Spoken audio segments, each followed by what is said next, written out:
Dear students, in the last chapter, that is the chapter motion, we have studied the object, how the object is moving, how the distance of the object is changing, the velocity change with respect to time, how the acceleration changes, and these all changes are related to the motion of the object. On the basis of these topics, the speed, velocity and acceleration, we don't know the cause behind the motion, why the object is moving, why these terms, these phenomena were changes. Now, what is the cause behind this? Now we will study that cause in the new chapter, that is forces and the laws of motion. How the force is responsible for the motion of the object. Before the study of Galileo and Newton, the theories given by them, before that what was assumed? It was assumed or it was observed that suppose you are throwing a ball and after some time the ball will come at rest. When you hit a cricket ball by the bat, what happens? The ball after some time comes to rest. Every object have a tendency to come at rest. But after the explanation of Galileo and Newton, this term was changed and a force was responsible for its motion. Now, in this chapter, first I have introduced you the term force. The force is responsible for the change in the object, for the change in the motion of the object. And what are the terms related to force and what is the definition of the force? Initially, we can say that force is, you have never seen the force, you have never tasted the force, but you people only can experience or only can feel the effect of force. How you can feel the effect of force? The force can move a body which was at rest. How it is possible? For example, you kick a ball and it starts moving. So that force can move an object which was at rest. Secondly, what you have observed, the force can stop a moving object. Suppose a cricket ball is coming towards you,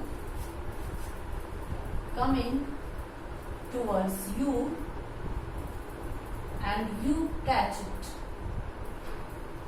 You catch it and the ball stops. You catch it and it stops. So you can say the force can stop a moving object. Then the force can change the speed of the object.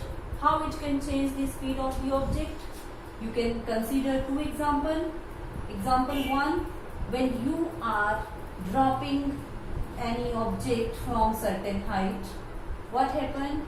Initially its initial velocity is 0, but due to the effect of gravity in the downward direction, its speed increases and this value is non-zero. Its velocity increases. So it can change the speed of the object. And second example, when you throw the ball in the upward direction, this is the case of increasing the velocity. And if you throw the object in the upward direction, then the initial velocity is non-zero. You are giving some velocity, you are providing some velocity. What will happen? You are moving against gravity. Your object is moving against gravity. That's why its speed decreases. Its speed decreases and at the highest point the final velocity becomes 0. So you can say the force can change the speed of the object. It can increase the speed or it can decrease the speed of the object. Next is, it may change the direction of the body. How it can change the direction of the body? Again, we will give one example. When you are hitting the ball, hitting the cricket ball by bat, what happens? By bat, what will happen? It will change its direction.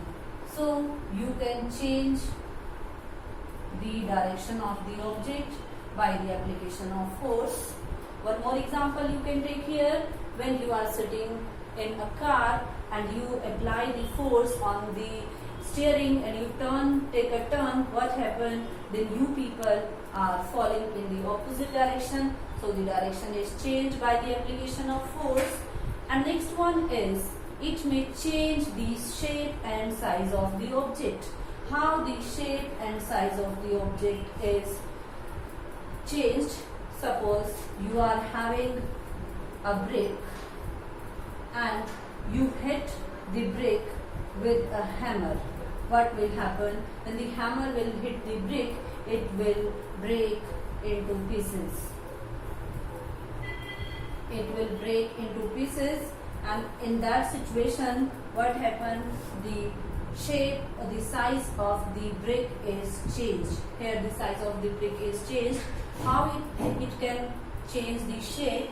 If you have a balloon with circular shape and you press by your hands in the both direction, the force is acting and the shape of the balloon is like this. So here the shape is changed. So by observing these examples, these points, one, you can stop the moving object, you can move the object at rest, you can change the speed of the object, you can change the direction of the object, and the shape and size of the object is changed. By considering all these examples, you can define force. Now what is force? The force is a push or a pull which can change the shape, size and position of the object. This is the term force, and force is the cause behind the all kind of motion of the object. After the definition of force, we will discuss about the types of forces. What are different types of forces? First one is the balanced force, and second is unbalanced force. Before studying the balanced and unbalanced force, let us discuss about the resultant force. The resultant force. What do you mean by the resultant force? It is the result produced by a single force as is produced by individual force. How you can understand this? Suppose this is an object and various forces are acting on this object. Suppose this is F1, F2, F3, F4, F5 and F6. If these forces are exactly equal and opposite to each other and their net effect is 0. This net effect is known as the resultant force.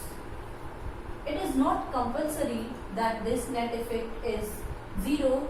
This may be 0 and this may not be 0. But the net effect, the net result produced by these forces is known as the resultant force. These forces individually apply some effect on the body. Then this body may change its shape, it may change its size, it may change its direction, and it may happen that these forces cancel the effect of each other and the net effect on the object is 0. So the effect which is experienced by this object is known as the resultant force, the net effect you can say. So the resultant force is the net effect experienced by this object. The net effect is produced by which forces? F1, F2, F3, F4, F5 and F6. So if this net effect produced by the forces is 0, it means these forces are balancing each other, and this is known as the state of balanced force, or the net effect is known as the balanced force. But if these forces does not cancel the effect of each other and the net resultant force, the net resultant R you can say, is not 0, then the forces are unbalanced forces. So first I will write the definition and then we will discuss examples of balanced and unbalanced forces. What do we mean by balanced force? When the resultant force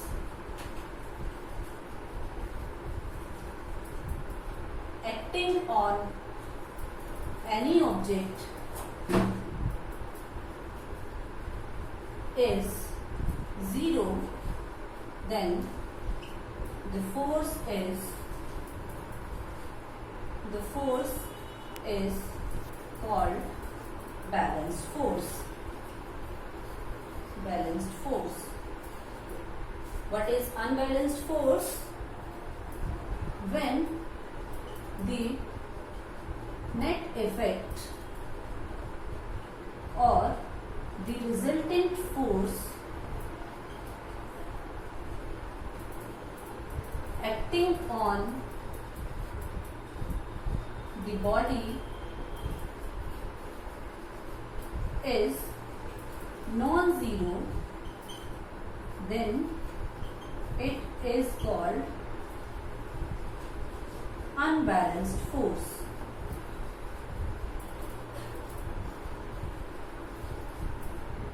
Now the examples of balanced and unbalanced forces. Suppose you are having a table and a book is lying on this table and you are applying some force. Suppose this is P, the applied force, and the force of friction will act in the opposite direction. Always the force of friction is in opposite direction to the applied force. And this first situation, the book is not moving. Book is not moving. It means the force which you are applying is equal to the force of friction. Both are balancing each other. Both are balancing. So this is the example of balanced force. When you are applying the force and the book is not moving, it is at rest, it means the net effect is 0. Net effect is 0 and the force is balanced force. And if you increase this applied force by a little amount, and in this situation, if the applied force becomes greater than the force of friction, it means this applied force will overcome the force of friction and the book starts moving. It means this one force is more than the another one, and the net effect is not zero.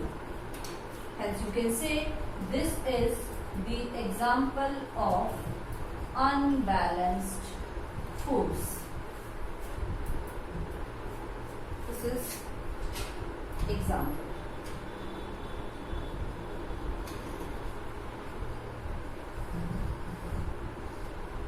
One more example we may have, that is the game of, second example, second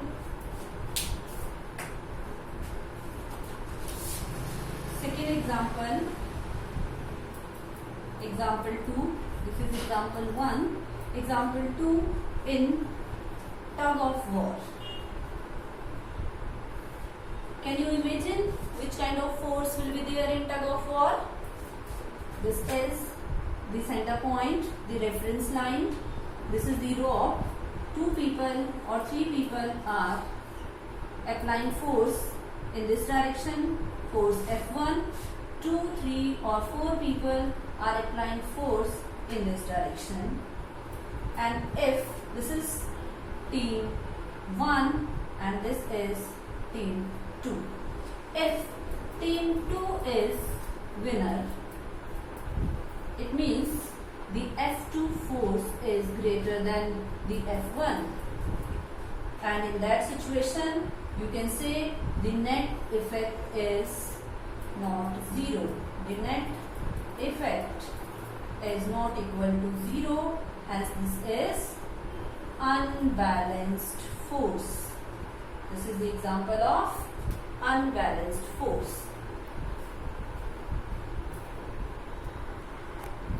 Next example for the balanced force, that when we hold a suitcase on our head, what are the forces acting there? When a person is having some suitcase on his head, what is happening there? The weight of this suitcase mg is acting in the downward direction, and the hands of the person, they are applying the force in the upward direction, that is suppose P, the force applied by the person.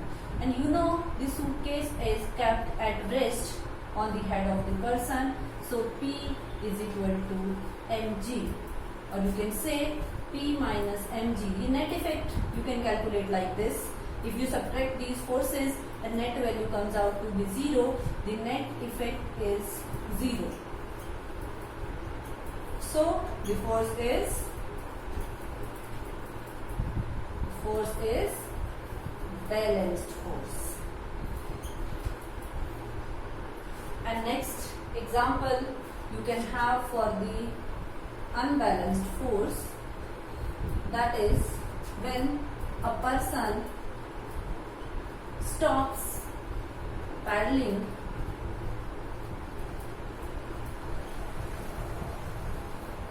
his bicycle, what happens? It will stop after some time.